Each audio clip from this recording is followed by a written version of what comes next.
Bayangkan sebuah negara dengan jumlah Muslim terbesar di dunia. Jalanannya padat, kotanya sibuk, penduduknya ratusan juta. Lalu datang 1 bulan ketika jutaan orang berhenti makan dan minum sejak pagi hingga matahari terbenam. Logikanya, suasana akan tegang. Orang mudah marah. Aktivitas terganggu. Kota melambat karena kelelahan. Tapi yang terjadi di Indonesia justru sebaliknya. Menjelang maghrib, jalanan dipenuhi senyum. Orang-orang yang seharian berpuasa tetap sabar di tengah macet. Ribuan orang berbuka bersama tanpa dorongan. Makanan dibagikan gratis di pinggir jalan tanpa bertanya siapa penerimanya. Masjid penuh, tetapi tetap tertib. Kota besar tetap berjalan tanpa kekacauan. Netizen luar negeri yang melihatnya terdiam. Mereka datang dengan prasangka. Mereka pulang dengan rasa hormat. Apa sebenarnya yang membuat Ramadan di Indonesia terasa berbeda? Hari pertama Ramadan dimulai seperti hari biasa, tetapi suasananya terasa berbeda. Sejak pagi, aktivitas tetap berjalan. Kendaraan memenuhi jalan, orang-orang berangkat kerja, dan pusat perbelanjaan tetap buka. Namun ritme kota tampak lebih tenang. Tidak ada perubahan besar yang terlihat secara kasat mata, tetapi ada suasana yang lebih tertib dan terkendali. Seorang turis asing yang baru beberapa hari berada di Indonesia merasakan hal itu. Ia tahu hari itu adalah awal Ramadan, tetapi belum benar-benar memahami bagaimana bulan ini dijalani masyarakat. Di negaranya, perubahan suasana karena agama jarang memengaruhi aktivitas publik secara luas. Karena itu, ia penasaran sekaligus bingung harus menyiapkan apa untuk berbuka puasa. Menjelang siang, ia mulai memikirkan makanan untuk sore nanti. Ia sempat menduga akan kesulitan mencari makanan karena banyak orang berpuasa. Dalam bayangannya, restoran mungkin tutup, dan jalanan menjadi sepi. Namun ketika ia keluar penginapan pada sore hari, yang ia temukan justru berbeda dari perkiraannya. Beberapa jam sebelum waktu berbuka, jalanan mulai ramai. Di banyak sudut kota muncul pedagang musiman yang menjual aneka makanan. Meja-meja sederhana dipenuhi gorengan, minuman manis, kurma, dan berbagai jajanan khas yang belum pernah ia lihat sebelumnya. Orang-orang berdiri mengantre dengan tertib. Tidak ada dorongan atau emosi berlebihan meski mereka sudah menahan lapar dan haus sejak pagi. Ia memperhatikan ekspresi wajah orang-orang di sekitarnya. Sebagian tampak lelah, tetapi tetap ramah saat berbicara dengan penjual.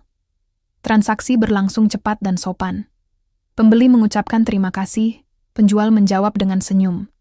Situasi itu membuatnya heran.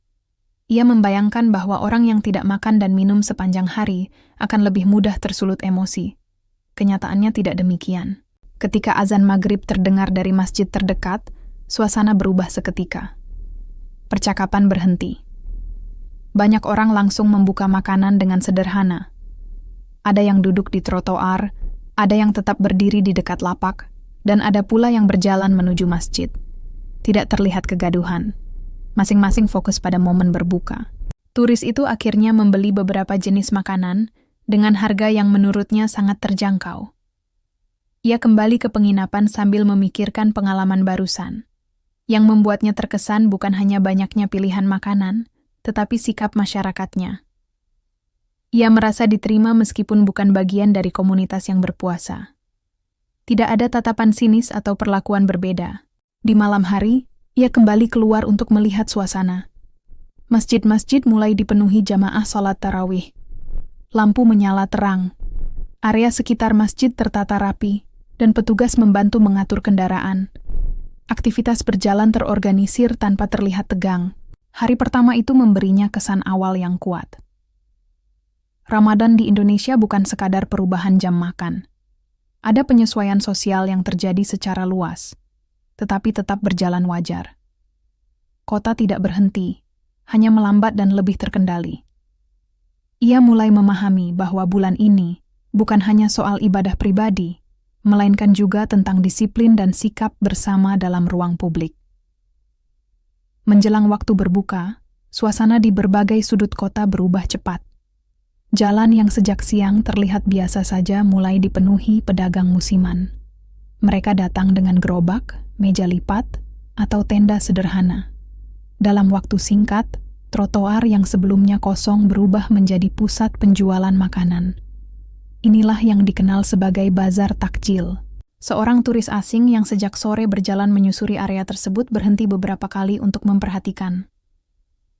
Ia tidak menyangka pilihan makanan begitu banyak. Ada gorengan yang masih panas, kolak dengan kuah santan, aneka kue tradisional berwarna cerah, minuman segar dalam kantong plastik, serta kurma yang ditata rapi. Semua dijual dengan harga yang menurutnya sangat terjangkau. Ia awalnya mengira orang-orang yang berpuasa akan terlihat lemas dan tidak sabar. Kenyataannya berbeda. Pembeli mengantre dengan tertib. Mereka memilih makanan tanpa tergesa-gesa. Tidak terdengar suara tinggi atau keluhan. Bahkan ketika antrean cukup panjang, situasi tetap terkendali.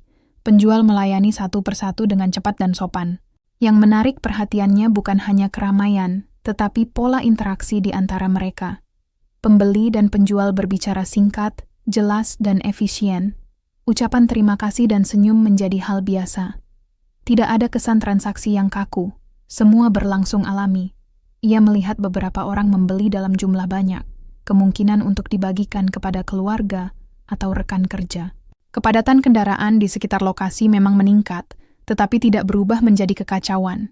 Beberapa petugas membantu mengatur arus lalu lintas agar tidak tersendat. Orang-orang yang berhenti untuk membeli makanan berusaha tidak menghalangi jalan.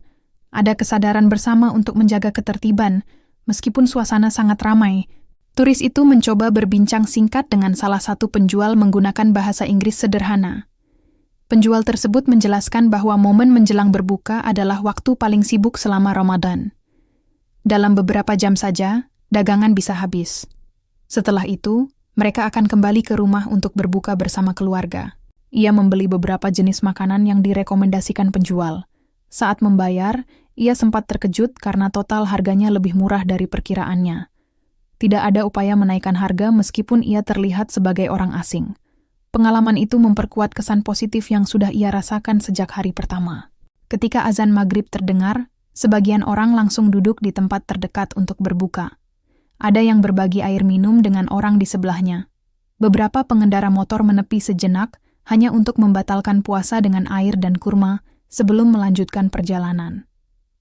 Situasi tetap tertib, meskipun hampir semua orang melakukan hal yang sama dalam waktu bersamaan. Ia menyadari bahwa bazar takjil bukan sekadar tempat membeli makanan. Tempat itu menjadi ruang sosial sementara yang mempertemukan banyak orang dengan tujuan yang sama. Tidak ada perbedaan status yang terlihat. Semua berdiri dalam antrean yang sama, membeli dari meja yang sama, dan menunggu waktu yang sama. Pengalaman sore itu memberinya pemahaman baru. Ramadan di Indonesia menghadirkan aktivitas ekonomi yang hidup tanpa kehilangan kendali. Keramaian tidak berubah menjadi ketegangan. Lautan makanan di pinggir jalan justru menunjukkan disiplin dan kebiasaan kolektif yang sudah terbentuk lama. Menjelang waktu berbuka, perhatian banyak orang tertuju pada satu hal yang sama, yaitu menunggu azan maghrib. Di berbagai kota, suara azan terdengar dari masjid-masjid yang tersebar di setiap lingkungan. Bagi masyarakat setempat, itu adalah penanda berakhirnya puasa hari itu.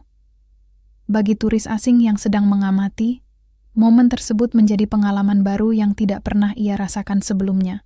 Sore itu ia berada di sekitar Masjid Istiqlal, salah satu masjid terbesar di Asia Tenggara. Sejak 1 jam sebelum berbuka, kawasan di sekitarnya sudah dipadati jamaah. Mereka datang dari berbagai arah, berjalan kaki, menggunakan kendaraan umum, atau diantar keluarga. Arus manusia terus bergerak, tetapi tetap tertib. Petugas keamanan dan relawan membantu mengatur jalur masuk tanpa perlu berteriak atau memaksa. Ia memperkirakan jumlah orang yang hadir mencapai puluhan ribu. Halaman dan bagian dalam masjid dipenuhi jamaah yang duduk berkelompok. Sebagian membaca kitab suci, sebagian berbincang pelan, dan sebagian lagi hanya menunggu sambil beristirahat. Tidak terlihat ekspresi gelisah meskipun mereka telah menahan lapar dan haus sejak pagi. Ketika azan akhirnya berkumandang, suasana berubah serentak. Ribuan orang membuka makanan secara bersamaan. Banyak yang hanya memulai dengan air dan kurma sebelum melanjutkan makan. Tidak ada dorongan atau perebutan tempat. Setiap orang fokus pada makanannya masing-masing. Proses berbuka berlangsung cepat dan teratur. Turis tersebut memperhatikan bahwa logistik untuk jumlah jamaah sebesar itu diatur dengan baik. Relawan membagikan paket makanan dalam jumlah besar tanpa kekacauan. Mereka bergerak sistematis, memastikan setiap orang mendapatkan bagian. Koordinasi itu menunjukkan persiapan yang matang dan kerjasama yang solid. Setelah berbuka, jamaah bersiap melaksanakan salat maghrib. Dalam hitungan menit, barisan saf sudah terbentuk rapi. Orang-orang berdiri sejajar tanpa perintah keras. Gerakan salat dilakukan serentak mengikuti imam. Pemandangan itu memberikan kesan disiplin kolektif yang kuat. Ia membandingkan situasi tersebut dengan kerumunan besar yang pernah ia lihat di negara lain, seperti konser atau acara olahraga. Biasanya, keramaian dalam jumlah besar berpotensi menimbulkan ketegangan. Namun di sini, puluhan ribu orang berkumpul dengan tujuan ibadah dan tetap menjaga ketertiban. Tidak terdengar keributan atau konflik. Seusai salat, sebagian jamaah tetap tinggal untuk melanjutkan ibadah tarawih. Lampu-lampu masjid menyala terang, menerangi area sekitar. Pedagang kecil di luar kompleks kembali beraktivitas, melayani pengunjung yang ingin membeli makanan tambahan. Arus keluar masuk tetap terkendali. Pengalaman di Masjid Istiqlal memberi pemahaman baru baginya. Ramadan di Indonesia tidak hanya terlihat di pasar takjil atau rumah tangga, tetapi juga dalam skala besar seperti ini. Koordinasi, kesabaran, dan kesadaran bersama menjadi faktor utama yang menjaga suasana tetap aman. Ia menyadari bahwa kekuatan utama bukan hanya pada jumlah jamaah, melainkan pada cara mereka mengelola kebersamaan. Puluhan ribu orang dapat berbuka dan beribadah bersama tanpa gangguan berarti. Bagi pengamat luar, pemandangan tersebut menjadi bukti bahwa Ramadan di Indonesia dijalankan dengan tertib dan penuh tanggung jawab dalam ruang publik. Pengalaman tentang Ramadan di Indonesia tidak hanya datang dari turis barat. Seorang warga Malaysia yang pernah berkunjung beberapa kali juga membagikan kesannya. Ia mengaku sudah mendatangi berbagai negara di Asia, tetapi menurutnya ada satu hal yang sulit ditemukan di tempat lain, yaitu konsistensi keramahan masyarakat Indonesia dalam situasi sehari-hari. Ia pertama kali datang dengan ekspektasi biasa saja. Sebagai sesama negara Asia Tenggara, ia merasa tidak akan menemukan perbedaan yang signifikan. Namun sejak hari pertama, ia mulai merasakan sesuatu yang berbeda dari cara orang memperlakukannya. Sopir yang menjemput di bandara, menyapa dengan sopan, dan membantu membawa barang tanpa diminta. Percakapan berlangsung ringan dan ramah tanpa kesan dibuat-buat. Selama berada di Jakarta dan Bandung, ia beberapa kali makan di restoran lokal. Setiap kali berinteraksi dengan kasir atau pelayan, ia merasa dilayani dengan sikap yang menghargai. Nada bicara lembut dan pilihan kata yang sopan membuatnya nyaman. Ia membandingkan dengan pengalaman di beberapa negara lain, yang menurutnya cenderung lebih formal dan kaku dalam pelayanan. Yang paling ia ingat justru pengalaman sederhana di tempat umum. Ia pernah menggunakan fasilitas umum dan bertemu petugas kebersihan yang menyapanya dengan ramah serta mempersilakan masuk dengan sopan. Baginya, sikap seperti itu menunjukkan bahwa keramahan bukan hanya ada di sektor pariwisata, tetapi menjadi bagian dari kebiasaan sosial. Ia sempat berpikir bahwa kunjungan pertamanya mungkin kebetulan bertemu orang-orang yang baik. Namun saat kembali untuk kedua kali, ia merasakan pola yang sama. Sopir, pelayan restoran, penjaga toko, hingga warga yang ia temui di jalan menunjukkan sikap serupa. Pengalaman berulang itu membuatnya menyimpulkan bahwa keramahan tersebut bukan pengecualian. Dalam konteks Ramadan, ia melihat sikap itu tetap terjaga meskipun banyak orang sedang berpuasa. Ia tidak menemukan perubahan emosi yang signifikan pada pelayanan publik. Transaksi tetap berjalan lancar, komunikasi tetap sopan. Hal ini menurutnya menarik karena kondisi fisik orang yang berpuasa seharusnya lebih rentan terhadap kelelahan. Ia juga mengamati bagaimana masyarakat memperlakukan orang asing. Tidak ada kesan eksklusif atau tertutup. Pertanyaan yang ia ajukan dijawab dengan jelas. Jika ia tampak kebingungan mencari arah, ada saja orang yang menawarkan bantuan. Respons tersebut muncul tanpa ia minta secara langsung. Baginya, Ramadan justru memperkuat kesan positif tentang Indonesia. Ia melihat bulan tersebut sebagai periode ketika nilai kesabaran dan pengendalian diri lebih terlihat dalam interaksi publik. Walaupun kota tetap sibuk, sikap individu yang ia temui cenderung lebih tenang. Kesimpulan yang ia sampaikan sederhana. Keramahan di Indonesia bukan sekadar slogan promosi pariwisata. Ia merasakannya secara langsung dalam berbagai situasi, baik di pusat kota maupun tempat umum. Pengalaman itu membuatnya merekomendasikan Indonesia kepada teman-temannya. Bagi dirinya, kesan utama yang tertinggal bukan hanya tentang makanan atau tempat wisata, melainkan tentang cara orang memperlakukan sesama dengan hormat dan konsisten, termasuk saat menjalani Ramadan. Banyak orang datang ke Indonesia dengan persepsi yang sudah terbentuk sebelumnya. Sebagian mengenal Indonesia hanya dari berita internasional yang sering menyoroti bencana alam, kepadatan penduduk, atau isu sosial. Ada juga yang menganggap negara dengan jumlah Muslim terbesar di dunia pasti identik dengan suasana yang tegang dan tertutup. Gambaran itu melekat sebelum mereka benar-benar melihat kondisi di lapangan. Seorang turis asal Eropa mengakui bahwa ia memiliki kekhawatiran sebelum berangkat. Ia membayangkan aturan yang kaku selama Ramadan dan interaksi sosial yang terbatas bagi non-Muslim. Ia juga menduga aktivitas publik akan terganggu dan suasana kota menjadi kurang nyaman. Namun setelah beberapa hari berada di Indonesia saat Ramadan, pandangannya berubah. Ia melihat bahwa kehidupan tetap berjalan normal. Perkantoran tetap buka, pusat perbelanjaan tetap beroperasi, dan transportasi umum tetap melayani penumpang seperti biasa. Memang ada penyesuaian jam operasional di beberapa tempat, tetapi tidak sampai menghentikan aktivitas masyarakat secara keseluruhan. Ia tidak merasakan pembatasan yang berlebihan. Persepsinya tentang ketegangan juga tidak terbukti. Dalam berbagai interaksi, ia justru menemukan sikap yang terbuka. Ketika ia bertanya tentang Ramadan, orang-orang menjelaskan dengan santai tanpa nada menggurui. Mereka tidak menunjukkan sikap defensif. Diskusi berlangsung wajar dan informatif. Ia juga mengamati bagaimana masyarakat menghargai perbedaan. Beberapa temannya yang tidak berpuasa tetap bisa beraktivitas tanpa tekanan. Tidak ada perlakuan diskriminatif yang ia saksikan. Lingkungan tetap inklusif, meskipun mayoritas sedang menjalankan ibadah. Perubahan pandangan itu tidak terjadi dalam satu momen, tetapi melalui rangkaian pengalaman kecil. Ia memperhatikan antrean tertib di bazar takjil, suasana tenang saat berbuka bersama, dan koordinasi rapi di masjid besar. Semua itu bertolak belakang dengan bayangan awalnya tentang kerumunan besar yang sulit dikendalikan. Ia menyadari bahwa persepsi seringkali terbentuk tanpa pengalaman langsung. Informasi dari luar tidak selalu menggambarkan kondisi sebenarnya. Ketika ia menyaksikan sendiri bagaimana Ramadan dijalankan, ia melihat disiplin sosial yang kuat. Orang-orang menahan diri bukan hanya dari makan dan minum, tetapi juga dari perilaku yang dapat memicu konflik. Setelah beberapa minggu, ia mulai merasa nyaman beraktivitas selama Ramadan. Ia tidak lagi merasa sebagai orang luar yang terpisah dari suasana. Sebaliknya, ia merasa menjadi bagian dari ritme kota yang menyesuaikan diri dengan bulan tersebut. Ketika kembali ke negaranya, ia menceritakan pengalamannya kepada keluarga dan rekan kerja. Ia menjelaskan bahwa Indonesia jauh dari gambaran yang sering muncul di media. Menurutnya, Ramadan justru memperlihatkan sisi tertib dan toleran yang jarang disorot. Pengalaman itu mengajarkannya satu hal penting.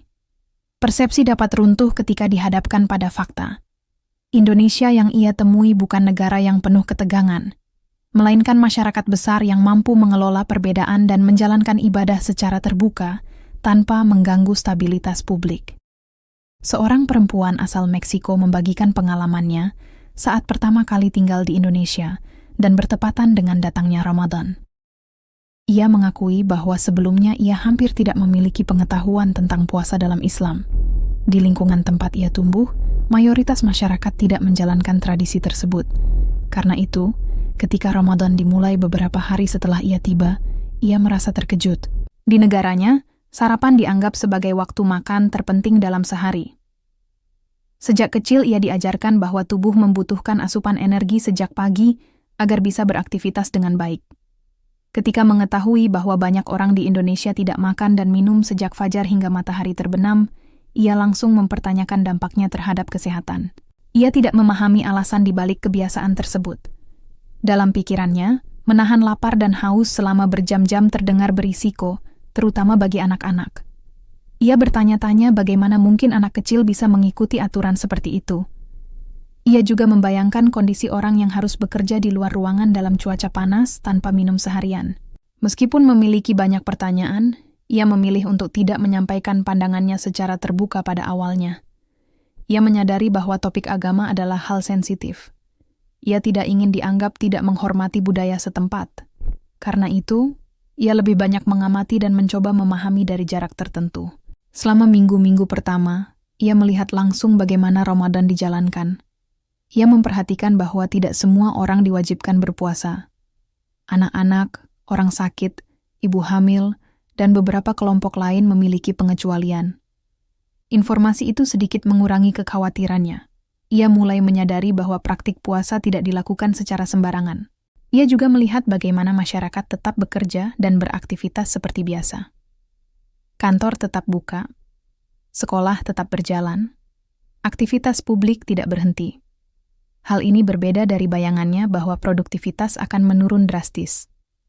Ia menyimpulkan bahwa masyarakat sudah terbiasa menyesuaikan diri dengan pola tersebut. Dalam percakapan dengan orang-orang terdekatnya, ia mendapat penjelasan bahwa puasa bukan hanya soal menahan lapar, tetapi juga melatih pengendalian diri. Konsep itu belum sepenuhnya ia pahami, tetapi setidaknya ia mulai melihat bahwa ada dimensi lain selain aspek fisik. Kultural shock yang ia alami cukup kuat pada awalnya. Ia merasa berada di lingkungan dengan sistem nilai yang berbeda dari yang ia kenal sejak kecil. Namun seiring waktu, rasa terkejut itu berubah menjadi rasa ingin tahu. Ia mulai membaca dan bertanya lebih banyak tentang makna Ramadan. Pengalaman tersebut menjadi titik awal perubahan pandangannya. Ia belum sepenuhnya setuju atau mengerti, tetapi ia tidak lagi melihat puasa sebagai praktik yang semata-mata tidak sehat. Ia mulai menyadari bahwa penilaiannya sebelumnya terlalu cepat dan didasarkan pada asumsi pribadi. Tinggal di Indonesia selama Ramadan memberinya kesempatan untuk melihat langsung bagaimana tradisi itu dijalankan secara terstruktur dan dengan pertimbangan tertentu. Beberapa tahun setelah pengalaman pertamanya, pandangan perempuan asal Meksiko itu mulai berubah secara signifikan. Perubahan tersebut tidak terjadi dalam waktu singkat, melainkan melalui proses belajar dan diskusi yang berkelanjutan. Ia semakin sering berbicara dengan suaminya tentang Ramadan, termasuk alasan spiritual dan aturan yang menyertainya. Awalnya ia masih mempertanyakan aspek kesehatan, namun dalam periode yang sama, ia mengenal konsep intermittent fasting yang populer di berbagai negara. Ia mencoba metode tersebut untuk alasan kebugaran. Setelah menjalaninya secara teratur, ia menyadari bahwa menahan makan dalam jangka waktu tertentu ternyata tidak selalu berdampak negatif, selama dilakukan dengan benar dan disertai pola makan yang seimbang saat berbuka. Pengalaman pribadi itu membuatnya melihat puasa dari sudut pandang berbeda. Ia mulai memahami bahwa kunci utamanya bukan sekadar tidak makan, tetapi bagaimana mengatur niat, waktu, dan cara berbuka. Ia juga mengetahui bahwa dalam Ramadan, terdapat aturan jelas mengenai siapa saja yang tidak diwajibkan berpuasa. Penjelasan itu menjawab kekhawatiran lamanya tentang anak-anak dan orang dengan kondisi kesehatan tertentu. Diskusi dengan keluarga suaminya juga memberi perspektif baru. Ia mendengar cerita masa kecil suaminya tentang bangun sahur bersama keluarga, menunggu waktu berbuka, dan suasana hari raya setelah Ramadan berakhir. Bagi suaminya, Ramadan adalah momen yang dinantikan setiap tahun, bukan beban yang harus dijalani. Ia mulai menyadari bahwa selama ini ia menilai Ramadan hanya dari sisi fisik. Padahal, bagi banyak orang, bulan tersebut memiliki nilai sosial dan emosional yang kuat. Ada kebiasaan berkumpul, berbagi makanan, dan mempererat hubungan keluarga. Hal itu tidak terlihat jika hanya fokus pada aspek menahan lapar. Perubahan pandangannya semakin jelas ketika ia menjalani Ramadan bersama keluarga suaminya. Ia tidak langsung berpuasa penuh, tetapi ikut dalam beberapa aktivitas seperti sahur dan berbuka bersama. Ia melihat bagaimana suasana rumah menjadi lebih teratur selama bulan tersebut. Jadwal makan disesuaikan, waktu ibadah diperhatikan, dan komunikasi antar anggota keluarga lebih intens. Ia juga memperhatikan bahwa anak-anak di lingkungan sekitarnya terlihat antusias menjalani puasa secara bertahap. Mereka tidak dipaksa, melainkan dibimbing sesuai kemampuan. Pengalaman itu berbeda dari bayangannya dulu, yang mengira anak-anak diperlakukan sama seperti orang dewasa. Setelah melewati beberapa kali Ramadan, ia menyadari bahwa pendapat awalnya terlalu dipengaruhi oleh latar belakang budaya sendiri. Ia mengakui bahwa ketidaktahuannya membuat ia cepat mengambil kesimpulan. Kini ia melihat Ramadan sebagai praktik yang memiliki aturan jelas dan tujuan yang lebih luas daripada sekadar menahan makan. Ia tidak hanya memahami secara teori, tetapi juga merasakan langsung atmosfernya. Perubahan tersebut membuatnya lebih terbuka terhadap tradisi yang sebelumnya terasa asing. Apa yang dulu menjadi cultural shock kini berubah menjadi bagian dari pengalaman hidup yang ia hargai. Dalam salah satu percakapan dengan suaminya, perempuan asal Meksiko itu mendapatkan penjelasan yang mengubah cara pandangnya secara mendasar. Suaminya mengatakan bahwa Ramadan bagi dirinya saat kecil terasa seperti perayaan besar yang dinantikan setiap tahun. Ia membandingkannya dengan suasana Natal di Meksiko, momen ketika keluarga berkumpul, tradisi dijalankan, dan suasana rumah terasa berbeda dari hari biasa. Penjelasan itu membuatnya mulai memahami dimensi emosional Ramadan. Selama ini ia hanya melihat dari sisi aturan dan kewajiban. Ia tidak menyadari bahwa bagi banyak keluarga, bulan tersebut menghadirkan kenangan masa kecil yang kuat. Bangun lebih awal untuk sahur bukan sekadar rutinitas, tetapi pengalaman bersama yang membangun kedekatan. Ia mulai memperhatikan suasana rumah selama Ramadan. Jadwal harian disesuaikan. Makan malam menjadi lebih terstruktur karena harus menunggu waktu berbuka. Setelah itu, keluarga biasanya meluangkan waktu untuk berbincang atau beribadah bersama. Pola ini menciptakan ritme yang berbeda dibanding bulan lain. Ketika hari raya tiba setelah sebulan berpuasa, ia melihat antusiasme yang besar. Keluarga mempersiapkan pakaian, makanan khas, dan rencana untuk saling mengunjungi. Ia melihat kemiripan dengan tradisi di negaranya, di mana momen perayaan menjadi waktu untuk mempererat hubungan keluarga. Perbandingan itu membantunya memahami bahwa setiap budaya memiliki bentuk perayaan spiritual yang berbeda, tetapi tujuan sosialnya seringkali serupa. Ia juga menyadari bahwa Ramadan memberikan struktur yang jelas dalam kehidupan sehari-hari. Waktu sahur, berbuka, dan ibadah membentuk jadwal yang konsisten. Bagi sebagian orang, keteraturan tersebut membantu meningkatkan disiplin pribadi. Hal ini berbeda dari anggapannya dulu bahwa puasa hanya akan mengganggu produktivitas. Dalam beberapa kesempatan, ia mencoba ikut berpuasa selama 1 hari penuh. Pengalaman itu memberinya gambaran langsung tentang tantangan fisik yang dihadapi. Namun ia juga merasakan kepuasan tersendiri saat berhasil menyelesaikannya. Ia mulai memahami mengapa banyak orang merasa bangga dapat menjalani Ramadan dengan baik. Ia tidak lagi melihat anak-anak yang belajar berpuasa sebagai korban aturan ketat. Ia melihat proses bertahap yang dilakukan dengan pendekatan keluarga. Orang tua memberi contoh dan mendampingi, bukan memaksa. Lingkungan sosial juga mendukung dengan suasana yang positif. Perbandingan dengan Natal semakin terasa relevan baginya. Keduanya menghadirkan suasana khusus yang tidak ditemukan di bulan lain. Ada rasa kebersamaan yang lebih kuat, perhatian yang lebih besar pada keluarga, serta peningkatan aktivitas sosial. Melalui pengalaman tersebut, ia menyadari bahwa Ramadan bukan hanya kewajiban agama, tetapi juga periode yang memperkuat identitas dan hubungan keluarga. Perspektif ini membuatnya lebih menghargai tradisi yang sebelumnya sulit ia pahami. Ia mulai melihat Ramadan sebagai momen yang bermakna, bukan sekadar praktik menahan makan dan minum. Salah satu hal yang paling menarik perhatian pengunjung asing selama Ramadan di Indonesia adalah kebiasaan berbagi makanan secara terbuka. Menjelang waktu berbuka, di banyak titik jalan, terlihat kelompok masyarakat berdiri dengan membawa paket takjil. Mereka membagikannya kepada pengendara motor, sopir angkutan umum, pejalan kaki, atau siapapun yang melintas. Tidak ada pertanyaan tentang latar belakang penerima. Prosesnya cepat dan sederhana. Seorang turis asal Australia yang menyaksikan langsung kegiatan tersebut mengaku terkejut.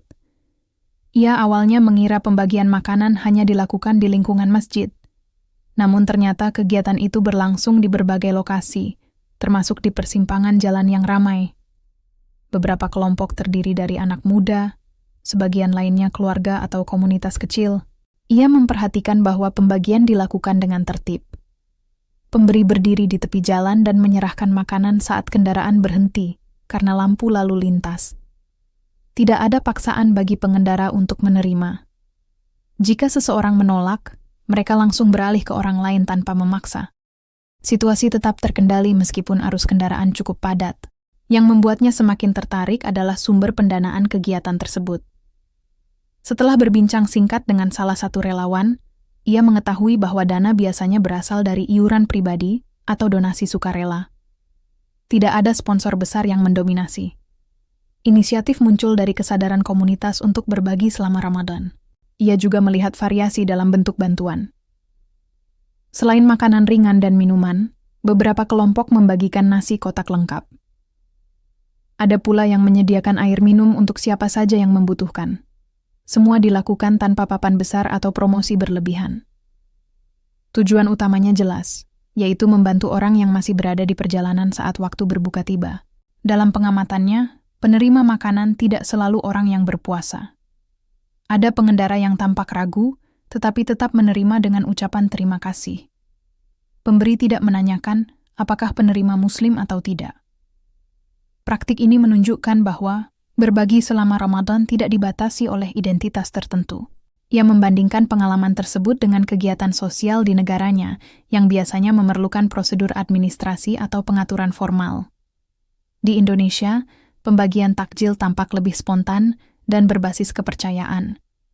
Meskipun dilakukan oleh banyak kelompok berbeda, tidak terlihat persaingan atau konflik antar penyelenggara. Kegiatan berbagi ini juga berdampak pada suasana umum. Pengendara yang menerima makanan tampak lebih tenang karena tidak perlu mencari tempat berbuka dalam kondisi terburu-buru. Beberapa langsung membatalkan puasa di dalam kendaraan sebelum melanjutkan perjalanan. Hal ini membantu mengurangi potensi ketegangan di jalan saat menjelang maghrib. Setelah beberapa hari mengamati, turis tersebut menyimpulkan bahwa tradisi berbagi takjil mencerminkan nilai sosial yang kuat. Ramadan menjadi momentum untuk meningkatkan kepedulian terhadap orang lain, termasuk mereka yang tidak dikenal. Praktik ini tidak terlihat sebagai kegiatan simbolis semata, melainkan kebiasaan yang telah berlangsung lama dan diterima luas oleh masyarakat. Banyak pemberitaan internasional sering menampilkan Islam dalam konteks konflik atau ketegangan. Gambaran tersebut membentuk opini sebagian orang sebelum mereka mengenal langsung kehidupan masyarakat Muslim. Ketika beberapa pengunjung asing datang ke Indonesia saat Ramadan, mereka membawa bayangan yang dipengaruhi informasi tersebut. Namun pengalaman di lapangan menunjukkan hal yang berbeda. Seorang jurnalis independen asal Kanada mengaku bahwa ia datang dengan rasa ingin tahu sekaligus skeptis. Ia ingin melihat bagaimana negara dengan jumlah Muslim terbesar di dunia menjalani bulan puasa. Ia membayangkan aturan yang ketat dan suasana yang formal. Akan tetapi, setelah beberapa hari mengamati, ia menemukan pendekatan yang lebih moderat dan terbuka. Ia melihat bahwa praktik keagamaan dijalankan tanpa tekanan yang terlihat di ruang publik. Orang-orang berpuasa dengan kesadaran pribadi, bukan dengan pengawasan berlebihan. Tidak ada razia atau tindakan agresif terhadap mereka yang tidak berpuasa di area yang ia kunjungi. Kehidupan sosial tetap berlangsung normal dengan penyesuaian yang wajar. Dalam berbagai interaksi, ia merasakan sikap yang tenang. Diskusi tentang agama dilakukan dengan bahasa yang santun. Ketika ia mengajukan pertanyaan kritis, narasumber menjawab dengan penjelasan logis tanpa defensif. Sikap tersebut menunjukkan kepercayaan diri dalam menjalankan keyakinan tanpa perlu memaksakan pandangan kepada orang lain. Ia juga memperhatikan bahwa nilai pengendalian diri menjadi aspek yang terlihat jelas selama Ramadan. Pengemudi kendaraan lebih berhati-hati menjelang waktu berbuka. Antrean di tempat umum tetap tertib. Meskipun kondisi fisik sedang lelah, sebagian besar orang tetap menjaga sikap. Hal ini menurutnya menjadi bukti bahwa puasa bukan hanya praktik spiritual, tetapi juga latihan perilaku.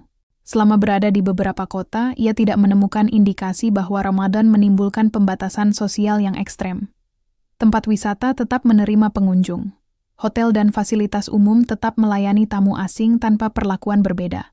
Lingkungan terasa inklusif meskipun mayoritas sedang menjalankan ibadah. Ia menyimpulkan bahwa citra keras yang sering dilekatkan pada Islam tidak tercermin dalam pengalamannya di Indonesia. Yang ia lihat justru praktik keberagamaan yang berjalan berdampingan dengan kehidupan modern. Masyarakat menjalankan ibadah tanpa mengganggu hak orang lain untuk beraktivitas. Pengamatan tersebut memberinya perspektif baru. Ia menyadari bahwa realitas sosial tidak selalu sama dengan gambaran media. Ramadan di Indonesia memperlihatkan bentuk keberagamaan yang terintegrasi dengan kehidupan sehari-hari. Tidak ada upaya demonstratif untuk menunjukkan identitas secara berlebihan. Nilai yang lebih menonjol adalah kesabaran dan keteraturan. Setelah beberapa minggu, ia menulis catatan perjalanan yang menekankan temuan tersebut. Menurutnya, pengalaman langsung memberikan pemahaman yang lebih akurat dibanding asumsi jarak jauh. Ia melihat bahwa di Indonesia, iman tidak diwujudkan dalam bentuk konfrontasi, melainkan dalam sikap yang terkendali dan menghormati ruang publik bersama. Salah satu hal yang paling sulit dipahami oleh sebagian pengunjung asing adalah bagaimana orang tetap tenang meskipun berpuasa sepanjang hari. Secara logis, menahan lapar dan haus sejak pagi hingga matahari terbenam bisa memengaruhi suasana hati. Dalam banyak situasi, kondisi fisik yang lelah seringkali membuat seseorang lebih mudah tersulut emosi. Namun selama Ramadan di Indonesia, gambaran itu tidak terlihat secara dominan. Seorang pebisnis asal Korea Selatan yang sedang melakukan perjalanan kerja mengamati langsung situasi tersebut. Ia memiliki beberapa pertemuan dengan rekan lokal pada siang hari. Ia menyadari bahwa sebagian besar dari mereka sedang berpuasa. Meskipun jadwal cukup padat dan cuaca terasa panas, diskusi tetap berjalan profesional dan fokus. Tidak ada keluhan yang berlebihan. Ia juga menggunakan transportasi daring beberapa kali dalam sehari. Pengemudi yang menjemputnya tetap menyapa dengan ramah dan menjaga percakapan singkat secara sopan. Ia memperhatikan bahwa tidak ada perubahan sikap yang signifikan dibanding hari biasa di luar Ramadan. Hal ini membuatnya bertanya-tanya, bagaimana pengendalian diri dapat dijaga dalam kondisi fisik yang menantang. Menjelang sore, ia sempat terjebak kemacetan cukup panjang. Dalam situasi seperti itu, di banyak kota besar dunia, suara klakson dan ekspresi frustrasi sering terdengar. Namun di lokasi yang ia alami, suasana tetap relatif terkendali. Kendaraan bergerak perlahan tanpa insiden berarti. Beberapa pengemudi terlihat memeriksa waktu untuk memastikan kapan berbuka, tetapi tidak menunjukkan perilaku agresif. Ia juga memperhatikan aktivitas di pusat perbelanjaan. Menjelang waktu berbuka, jumlah pengunjung meningkat. Meskipun antrean di kasir cukup panjang, pelanggan tetap menunggu dengan tertib. Petugas kasir bekerja dengan cepat tanpa terlihat panik. Interaksi singkat antara pelanggan dan staf tetap disertai ucapan terima kasih. Fenomena ini membuatnya menyimpulkan bahwa puasa tidak hanya berkaitan dengan menahan makan dan minum. Ada dimensi pengendalian diri yang lebih luas. Selama Ramadan, masyarakat tampaknya lebih sadar untuk menjaga perilaku di ruang publik. Ia tidak mengklaim bahwa tidak ada masalah sama sekali.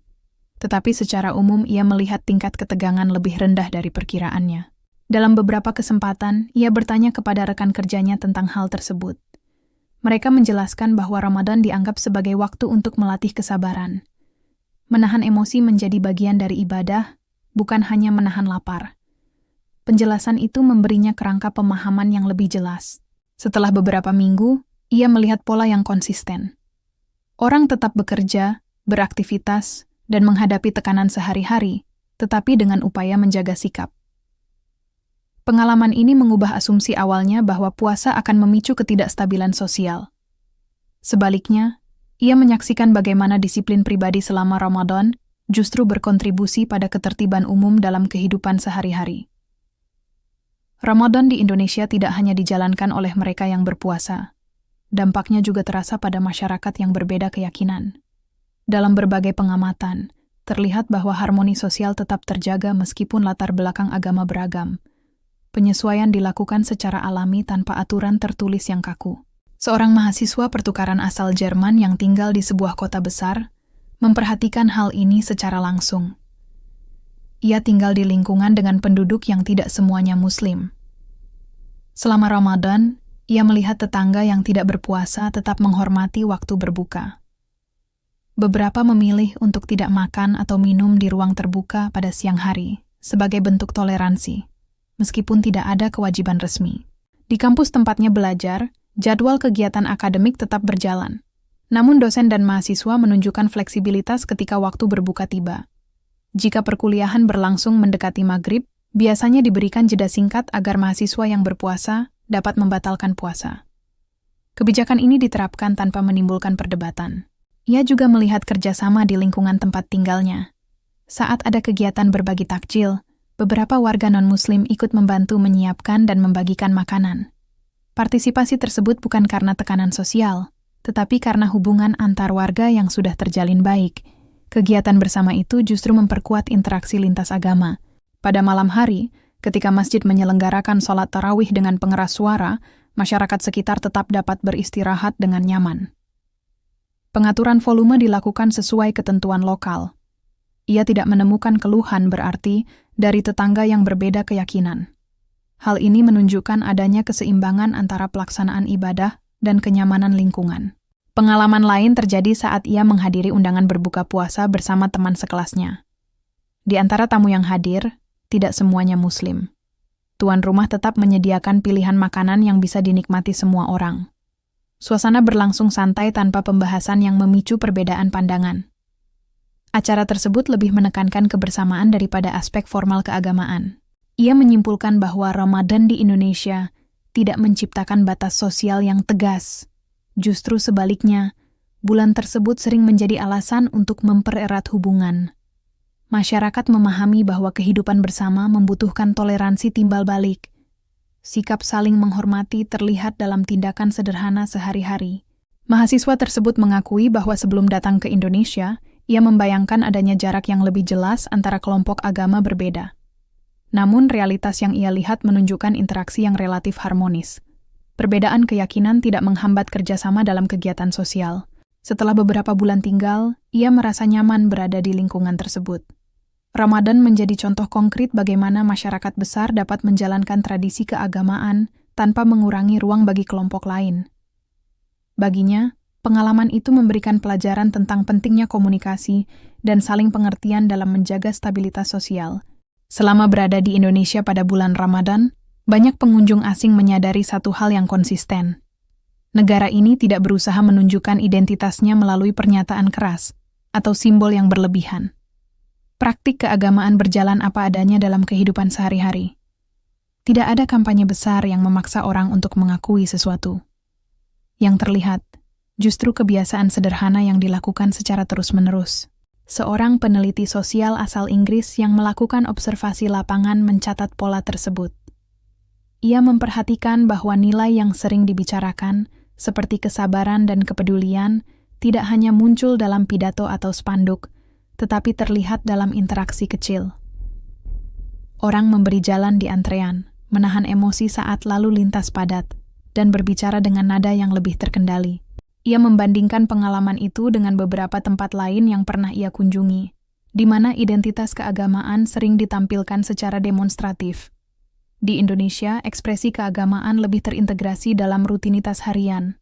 Masjid ramai, tetapi tidak mengganggu aktivitas umum. Bazar takjil padat, tetapi tetap tertib. Kegiatan sosial meningkat tanpa perlu sorotan media yang berlebihan. Peneliti tersebut juga mencatat bahwa pemerintah daerah dan masyarakat memiliki peran masing-masing tanpa saling mendominasi. Aturan mengenai jam operasional atau pengaturan lalu lintas disampaikan secara jelas dan dipatuhi tanpa banyak penolakan. Kepatuhan ini tidak selalu didorong oleh pengawasan ketat, melainkan oleh kebiasaan yang telah terbentuk. Ia melihat bahwa Indonesia tidak merasa perlu membandingkan diri dengan negara lain dalam menjalankan Ramadan. Tradisi yang ada dijalankan sesuai konteks lokal. Setiap daerah memiliki cara tersendiri, tetapi tetap dalam kerangka yang sama. Pendekatan ini menunjukkan kepercayaan diri dalam menjaga praktik keagamaan tanpa tekanan eksternal. Selama penelitian, ia mewawancarai beberapa warga tentang alasan mereka menjaga sikap selama Ramadan. Jawaban yang ia terima cenderung sederhana. Banyak yang mengatakan bahwa bulan tersebut adalah waktu untuk memperbaiki diri. Pernyataan itu tidak disertai retorika panjang. Fokus mereka lebih pada tindakan nyata daripada pernyataan simbolik. Ia menyimpulkan bahwa kekuatan utama terletak pada konsistensi perilaku. Indonesia tidak perlu menyampaikan pesan secara agresif untuk menunjukkan bahwa kehidupan beragama dapat berjalan damai. Contoh tersebut terlihat langsung dalam keseharian masyarakat. Pengalaman itu memberinya pemahaman bahwa citra sebuah negara seringkali terbentuk dari praktik sehari-hari, bukan dari pernyataan resmi. Ramadan di Indonesia menunjukkan bagaimana nilai keagamaan dapat hadir tanpa menciptakan jarak sosial. Tanpa perlu berteriak atau menunjukkan sikap konfrontatif, masyarakat tetap mampu mempertahankan identitas sekaligus menjaga stabilitas ruang publik. Setelah melewati 1 bulan penuh, para pengunjung asing yang sebelumnya hanya datang untuk melihat akhirnya membawa pulang pemahaman baru. Banyak dari mereka tiba dengan rasa penasaran, sebagian dengan keraguan, dan tidak sedikit dengan persepsi yang sudah terbentuk dari luar. Namun pengalaman langsung selama Ramadan di Indonesia mengubah cara pandang tersebut secara bertahap. Mereka menyaksikan bagaimana kota besar tetap berfungsi tanpa kehilangan kendali. Aktivitas ekonomi berjalan, layanan publik tetap tersedia, dan interaksi sosial berlangsung normal. Di saat yang sama, ada penyesuaian kolektif yang terlihat jelas. Waktu berbuka dihormati, kegiatan ibadah terorganisir, dan ruang publik tetap tertib meskipun jumlah orang yang terlibat sangat besar. Beberapa dari mereka awalnya mempertanyakan aspek kesehatan dan produktivitas. Setelah melihat sendiri bagaimana masyarakat mengatur pola makan, bekerja, dan beristirahat, kekhawatiran itu berkurang. Mereka memahami bahwa praktik puasa dijalankan dengan aturan dan pengecualian yang jelas. Tidak semua orang diwajibkan berpuasa, dan fleksibilitas diterapkan sesuai kondisi. Pengalaman lain yang membekas adalah kebiasaan berbagi, pembagian takjil di jalan, buka puasa bersama, serta kegiatan sosial yang meningkat selama bulan tersebut menunjukkan bahwa Ramadan tidak dijalankan secara individual. Ada partisipasi komunitas yang kuat. Bahkan mereka yang tidak berpuasa tetap terlibat dalam menjaga suasana tetap kondusif. Bagi sebagian pengunjung, perubahan paling signifikan terjadi pada cara mereka memandang Islam di Indonesia. Mereka tidak menemukan gambaran keras seperti yang sering diberitakan. Yang terlihat justru pengendalian diri, kesabaran, dan sikap menghormati perbedaan. Nilai-nilai tersebut tercermin dalam tindakan sehari-hari, bukan hanya dalam pernyataan. Ketika hari raya tiba, suasana berubah menjadi perayaan yang terorganisir. Keluarga berkumpul, saling mengunjungi, dan mempererat hubungan. Tradisi tersebut memperkuat kesan bahwa Ramadan bukan sekadar kewajiban spiritual, tetapi juga momen sosial yang penting. Banyak pengunjung merasa diterima dalam perayaan itu meskipun berasal dari latar belakang berbeda. Pada akhirnya, mereka menyadari bahwa memahami sebuah budaya tidak cukup melalui berita atau opini jarak jauh. Pengalaman langsung memberikan perspektif yang lebih akurat. Ramadan di Indonesia memperlihatkan bagaimana praktik keagamaan dapat berjalan berdampingan dengan kehidupan modern dan masyarakat majemuk. Beberapa dari mereka menyatakan ingin kembali pada tahun berikutnya untuk merasakan suasana yang sama. Ada yang berencana mengajak keluarga atau teman agar dapat melihat sendiri apa yang mereka alami. Bagi mereka, Indonesia memberikan contoh bahwa populasi besar dan keberagaman tidak selalu berujung pada ketegangan. Perjalanan selama Ramadan meninggalkan kesan yang jelas. Yang mereka temukan bukan sekadar tradisi tahunan, tetapi sistem sosial yang telah terbentuk lama dan dijalankan dengan konsisten. Dengan itu, banyak dari mereka pulang bukan hanya membawa cerita, melainkan juga pemahaman baru tentang bagaimana kebersamaan, disiplin, dan toleransi dapat berjalan dalam satu ruang yang sama.